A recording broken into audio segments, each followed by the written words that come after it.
Episode opening സീനിൽ സോറോയും സാഞ്ചിയും അവർ രണ്ടുപേരും ചേർന്ന് ഒറോച്ചിയുടെ ബുള്ളറ്റ്സിനെ ബ്ലോക്ക് ചെയ്ത് ഇപ്പൊ കുഞ്ഞിപ്പെണ്ണിനെ പ്രൊട്ടക്ട് ചെയ്തിരിക്കുകയാണ്. കുഞ്ഞിപ്പെണ്ണാണെങ്കിൽ ഇപ്പൊ സോറോയുടെ കയ്യിൽ അങ്ങനെ സേഫ് ആയിട്ടിരിക്കുകയാണ്. അവള് നമ്മുടെ ആൾക്കാരെ നോക്കി ചിരിക്കും.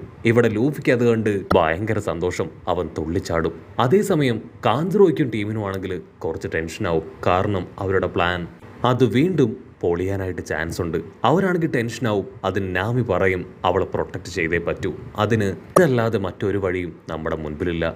കാഞ്ചറോ ആണെങ്കിൽ ദേഷ്യപ്പെട്ട് പറയും, നിങ്ങൾക്കെത്ര ധൈര്യം ഉണ്ടെങ്കിൽ എൻ്റെ ബുള്ളറ്റിനെ അതിനെ ബ്ലോക്ക് ചെയ്ത് എന്നെ തള്ളി പറഞ്ഞ കളിയാക്കിയ ഈ പെൺകുട്ടിയെ അവളെ പ്രൊട്ടക്ട് ചെയ്യാൻ കഴിയും. ഒരു കാരണവശാലും നിങ്ങൾ ആരെയും നാം വെറുതെ വിടില്ല എന്ന് പറഞ്ഞ് അവന്റെ സോൾജിയേഴ്സിനോട് ഇപ്പൊ കുഞ്ഞിപ്പെണ്ണിനെയും നമ്മുടെ ആൾക്കാരെയും ഷൂട്ട് ചെയ്ത് തകർക്കാനായിട്ട് പറയും. സോൾജിയേഴ്സും അവിടെ ഉണ്ടായിരുന്ന സാമുറൈസും എല്ലാം തന്നെ നമ്മുടെ ആൾക്കാരെ അറ്റാക്ക് ചെയ്യാൻ ഓടി അടുക്കും. ജനങ്ങളാണെങ്കിൽ പേടിച്ച് ദൂരേക്ക് മാറും. സോറോയും സാഞ്ചിയും അവർ രണ്ടുപേരും വമ്പൻ ആക്ഷനൊക്കെ ഇട്ട് വരുന്ന വില്ലന്മാരെ എല്ലാവരെയും തല്ലി ഓടിക്കും. അതിനുശേഷം സാഞ്ചിയും തമ്മിൽ പരസ്പരം 150 പറഞ്ഞ് 100 പറഞ്ഞ് പൊരിഞ്ഞ അട്ടിയിടി ബഹളം. സോറോ ദേഷ്യപ്പെട്ട് പറയും, ഈ ഒറോച്ചിയെ കൊന്നു കഴിഞ്ഞ് അടുത്തായിട്ട് ഞാൻ കൊല്ലാൻ പോകുന്നത് നിന്നെയാണ്. അതിന് സാഞ്ചി പറയും, ആദ്യം ഞാൻ കൈഡോയെ കൊല്ലും, പിന്നീട് നിന്നെ കൊല്ലും. അങ്ങനെ അവരാണെങ്കിൽ ഒരു ഭാഗത്ത് തർക്കിച്ചും ഫൈറ്റ് ചെയ്തും വില്ലന്മാരുമായിട്ട് ഏറ്റുമുട്ടിക്കൊണ്ടേയിരിക്കും. കുഞ്ഞിപ്പെണ്ണിനാണെങ്കിൽ ഭയങ്കര സന്തോഷം. മരണത്തിന് മുൻപിൽ നിന്ന് അവിടെ രക്ഷപ്പെട്ടിരിക്കുകയാണ്. ഇപ്പോൾ നമ്മുടെ ആൾക്കാരിലൂടെ രക്ഷപ്പെട്ടിരിക്കുകയാണ്. അതേസമയം ഡ്രേക്കും ആ കാട് വില്ലനും അവർ രണ്ടുപേരും ഇപ്പം നമ്മുടെ ആൾക്കാരുടെ വാണ്ടഡ് പോസ്റ്ററൊക്കെ കാര്യമായിട്ട് അങ്ങനെ എക്സ്ചേഞ്ച് ചെയ്ത് നോക്കുകയാണ്. ഡോഹ ടീമിലെ മെമ്പേഴ്സാണ് നമ്മുടെ ആൾക്കാരെന്ന് അവർ തിരിച്ചറിയും. ഡ്രേക്കിനാണെങ്കിൽ അതൊരു വലിയ ഷോക്ക്. അവൻ ഞൊട്ടിയിടയിൽ അവൻ്റെ ജയന്റ് ഫോമിലേക്ക് മാറി നമ്മുടെ ആൾക്കാരുമായി ഫൈറ്റ് ചെയ്യാൻ അവിടേക്ക് ഓടും. ഇവിടെ സോൾജിയേഴ്സ് ആണെങ്കിൽ നിർത്താതെ നമ്മുടെ ആൾക്കാരെ ഷൂട്ട് ചെയ്യാണ്. അതിന് സോറോ അവനവൻ്റെ സ്ക്വാഡ് നീട്ടി ആ ബുള്ളറ്റ്സ് എല്ലാം വെട്ടിത്തെറിപ്പിക്കും. ഒറോച്ചി ആണെങ്കിൽ വിളിച്ചു പറയും, നിങ്ങളിത് കാണുന്നില്ലേ, അവരെല്ലാ അറ്റാക്കിൽ നിന്നും എല്ലാ ബുള്ളറ്റിൽ നിന്നും രക്ഷപ്പെടുകയാണ്. എന്റെ ലക്ഷ്യം അത് ഞാനാണ്, എത്രയും വേഗം അവരെ ഇല്ലാതാക്കണം. അത് കേട്ട് സോറോ ഇപ്പോ കുഞ്ഞിപ്പെണ്ണിനെ സാഞ്ചിയുടെ കയ്യിൽ കൊടുക്കും. ഇവളുമായിട്ട് എത്രയും വേഗം നീ രക്ഷപ്പെട്ടു പോകണം, എനിക്ക് ആ ഒറോച്ചിയെ തകർക്കണമെന്ന് പറഞ്ഞ് അവൻ സ്ക്വാഡുമായിട്ട് ഒറോച്ചിക്ക് നേരെ പോവാണ്. അതിന് സാഞ്ചി സോറോട് പറയും, ഇപ്പൊ നീ അവനുമായിട്ട് ഡയറക്റ്റ് ഫൈറ്റ് ഇട്ടാ അത് വലിയ അപകടമാണ്. ചിരിക്കുട്ടൻ അവൻ ആഗ്രഹിച്ചത് ഒരിക്കലും നടക്കില്ല. നമ്മുടെ പ്ലാൻ അതെല്ലാം തന്നെ ഇവിടെ വെച്ച് വീണ്ടും തകർന്നില്ലാതാവും. അത് കേൾക്കുമ്പോൾ സോറോ ആണെങ്കിൽ ഒരു സെക്കൻഡ് ചിരിക്കുട്ടനെ കുറിച്ച് ആലോചിക്കും. ഒരു കാരണവശാലും ചിരിക്കുട്ടൻ്റെ സാക്രിഫൈസ് അത് വെറുതെ ആവാൻ പാടില്ല എന്ന് പറഞ്ഞ് ചുറ്റുമുള്ളവരെ എല്ലാവരെയും തുരത്താൻ അവനൊരു പ്രത്യേക സ്ക്വാഡ് പവർ അങ്ങനെ ഉപയോഗിക്കുകയാണ്. ആ ഒരു പവറിൽ ചുറ്റുമുണ്ടായിരുന്നവരെല്ലാവരും തെറിച്ച് ദൂരേക്ക് പോവും. പക്ഷേ ആ യോഷിറോ അവൻ അവിടേക്ക് വന്ന് സോറോയുടെ പവറിനെ അങ്ങനെ പ്രിവെന്റ് ചെയ്യുകയാണ്. സോറോയുടെ പവർ അത് യോഷിറോ അങ്ങനെ തകർത്ത് കളഞ്ഞത് കണ്ട് എല്ലാവരും ഷോക്കാവുകയാണ്. സാഞ്ചിക്കാണെങ്കിൽ അവനെ കാണുമ്പോൾ തന്നെ ആരാന്ന് മനസ്സിലാവും. യോഷിറോ ആണെങ്കിൽ ക്യാഷ്വലായിട്ട് ഒറോച്ചിയോട് പറയും, ക്യാപ്റ്റൻ ഒറോച്ചി, നിങ്ങൾ ഒരിക്കലും ഇത്രയും വലിയ ഫൈറ്റിന് വരുമ്പോൾ ഇതുപോലുള്ള ഡ്യൂപ്ലി സോൾജിയേഴ്സുമായിട്ട് വരാനായി പാടില്ല. എന്നെപ്പോലെ നല്ല പവറും കഴിവും ഉള്ളവരാണ് നിങ്ങളുടെ ജീവൻ പ്രൊട്ടക്ട് ചെയ്യാൻ നിങ്ങൾക്കിപ്പോൾ ആവശ്യമെന്ന് പറഞ്ഞ് അവൻ ആയുധമൊക്കെ കറക്കി അങ്ങനെ സ്റ്റൈലായിട്ട് നിൽക്കും. സോറോയാണെങ്കിൽ ഇപ്പോൾ വില്ലന്മാരെല്ലാവരും ചേർന്ന് റൗണ്ട് ചെയ്യും.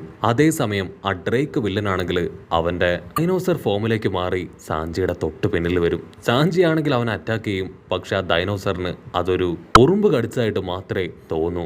ഇവിടെ നമ്മുടെ ആൾക്കാർക്കാണെങ്കിൽ എങ്ങനെയെങ്കിലും ചെരിക്കുട്ടൻ്റെ ബോഡി അത് കളക്ട് ചെയ്യണമെന്നുണ്ട്. പക്ഷേ ഒരു സന്ദർഭത്തിനായിട്ട് അങ്ങനെ വെയിറ്റ് ചെയ്തിരിക്കുകയാണ്.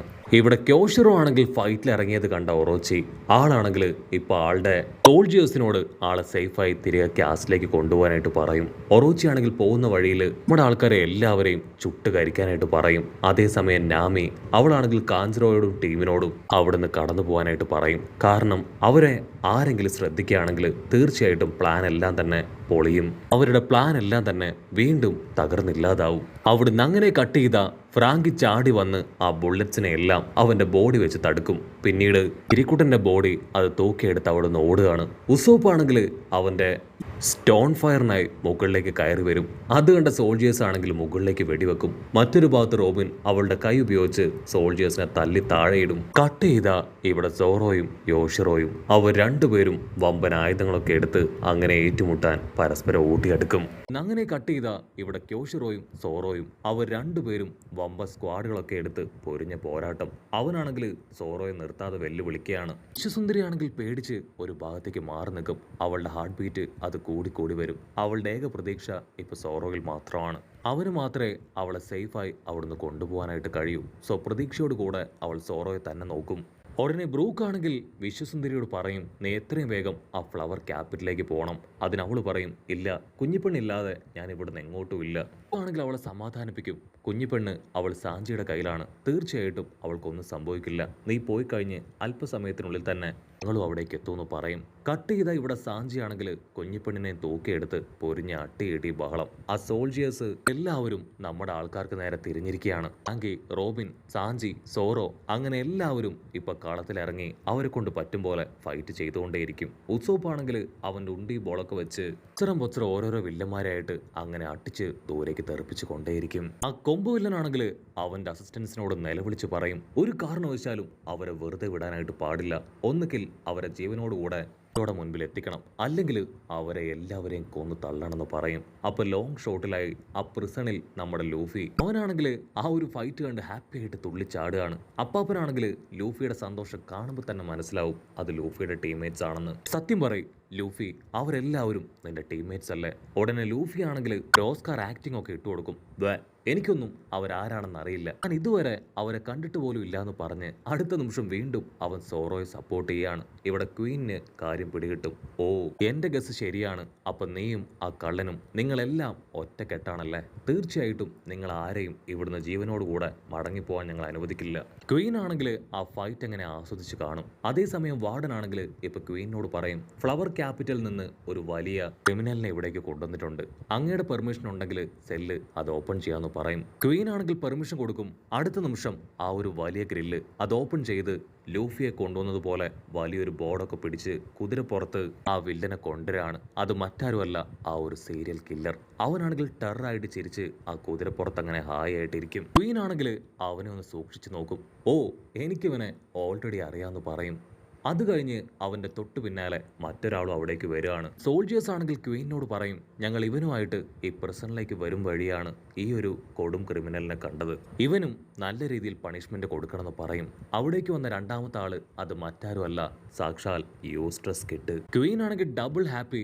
ഇവൻ ഇവിടുന്ന് രക്ഷപ്പെട്ടു പോയവനല്ലേ, ഇവൻ എങ്ങനെ തിരികെ വന്നു? അതിനാൽ സോൾജിയേഴ്സ് പറയും, ഇവനെ ഞങ്ങൾ ബലം പ്രയോഗിച്ച് പിടിച്ചതല്ല, ഇവനായിട്ട് തന്നെ ഞങ്ങളുടെ അടുത്തേക്ക് വന്നതാണെന്ന് പറയും. ക്വീൻ ആണെങ്കിൽ അവന്റെ കയ്യിലെ സീ പ്രിസൺ ഹാൻഡ് കഫും ചെയിനും കാണും. ഓ, ഇതവന്റെ കയ്യിലുണ്ടല്ലേ, തീർച്ചയായിട്ടും ഇതുകൊണ്ട് തന്നെയായിരിക്കും അവൻ ഇവിടേക്ക് തിരികെ എത്തിയത്. ഇവിടെ ലൂഫിക്കാണെങ്കിൽ ഭയങ്കര കൺഫ്യൂഷൻ. രക്ഷപ്പെട്ടു പോയ യൂസ്ട്രസ് കിഡ് അവൻ എന്തുകൊണ്ടായിരിക്കും തിരികെ വന്നിട്ടുണ്ടാവുക? കട്ട് ചെയ്ത ഇവിടെ ആ കില്ലർ. അവനാണെങ്കിൽ ഒച്ചത്തിൽ ചിരിക്കാനായിട്ട് തുടങ്ങും. യൂസ്ട്രസ് കിഡിന് ആ ചിരി കേൾക്കുമ്പോൾ തന്നെ അവൻ ആരാണെന്ന് മനസ്സിലാവും. ഓ നോ, എനിക്ക് ഈ ചിരി അത് നല്ല ഫെമിലിയർ ആണ്. ആരാണെന്ന് എനിക്ക് മനസ്സിലായി കഴിഞ്ഞു. അപ്പോൾ മറ്റാരുമല്ല, യൂസ്ട്രസ് കിഡിന്റെ ക്രൂവിലുണ്ടായിരുന്ന ആ കില്ലറാണ്. അവനാണെങ്കിൽ ഇപ്പോൾ വീണ്ടും വീണ്ടും ചിരിച്ചു കൊണ്ടേയിരിക്കും. ഒരു രണ്ടുപേരും വലിയൊരു ഫൈറ്റിന്റെ ഇടയിൽ സെപ്പറേറ്റഡ് ആയതാണ്. യൂസ്ട്രസ് കിഡ് ആണെങ്കിൽ അവന്റെ ബാക്കിയുള്ള ക്രൂമേറ്റ്സ് അവരെവിടെയെന്ന് ഇപ്പൊ കില്ലറിനോട് ചോദിക്കും. ലൂഫി ആണെങ്കിൽ യൂസ്ട്രസ് കിഡിനെ കണ്ട് ഷോക്കാവും. കാരണം ഓൾറെഡി ലൂഫിക്ക് അവനെ അറിയാം. ആ ഒരു വലിയ വാറിൽ ലൂഫിയെ സപ്പോർട്ട് ചെയ്തത് യൂസ്ട്രസ് കിഡാണ്. ആ സമയത്ത് യൂസ്ട്രസ് കിഡ് ആണെങ്കിൽ ലൂഫിയോട് പറയും, ഈ സമയം ഞാൻ നിന്നെ സപ്പോർട്ട് ചെയ്യും, ഇത് കഴിഞ്ഞാൽ തീർച്ചയായിട്ടും ഞാൻ നീയുമായിട്ട് ഫൈറ്റ് ചെയ്യും. അതിന് ലൂഫി പറയും, എനിക്കതിന് യാതൊരു കുഴപ്പമില്ല, എൻ്റെ ലക്ഷ്യം അത് ആ വൺ പീസ് ട്രഷറാണ്. യൂസ്ട്രസ് കിഡിന്റെ കൂടെയുള്ള ആളെയും ലൂഫിക്ക് നന്നായിട്ട് അറിയാം. അവന് ആ സ്മൈൽ ഫ്രൂട്ട് കൊടുത്താണ് അവനെ ഇങ്ങനെ മാറ്റിയതെന്ന് ലൂഫിക്ക് പിടികിട്ടും. അതുകൊണ്ടാണ് അവന്റെ ഫേസിൽ യാതൊരു എക്സ്പ്രഷനും ഇല്ലാതെ അവൻ ഫുൾ ടൈം ചിരിച്ചു കൊണ്ടേയിരിക്കുന്നത്. അവനൊരു മാസ്ക് ഒക്കെ ഉപയോഗിച്ച് അവന്റെ ഫേസ് പകുതി ഹൈഡ് ചെയ്തിരിക്കുകയാണ്. ഇവിടെ യൂസ്ട്രസ് കിഡ് ആണെങ്കിൽ ആ കില്ലറിന്റെ ഫേസിലേക്ക് നോക്കും. അവനാണെങ്കിൽ കരഞ്ഞുകൊണ്ടിരിക്കുകയാണ്. പക്ഷേ അവന്റെ ഫീലിങ്സ് അത് എക്സ്പ്രസ് ചെയ്യാൻ പറ്റുന്നില്ല. അവൻ എന്തോ കാര്യമായിട്ട് സംഭവിച്ചു എന്ന് മനസ്സിലാക്കിയ യൂസ്ട്രസ് കിഡ് അവൻ ഒരുപാട് ദേഷ്യത്തിൽ പല്ല് കടിച്ച് ക്രൂവിനെ കുറിച്ച് ചോദിക്കും. അതേസമയം ലൂഫി അവനാണെങ്കിൽ സ്ട്രെയിറ്റ് ആയിട്ട് ആ ക്വീനിനെ തന്നെ ഫൈറ്റ് ചെയ്യാനായിട്ട് വെല്ലുവിളിക്കുന്നതോട് കൂടെ ഈ ഒരു എപ്പിസോഡും അവസാനിക്കുന്നു.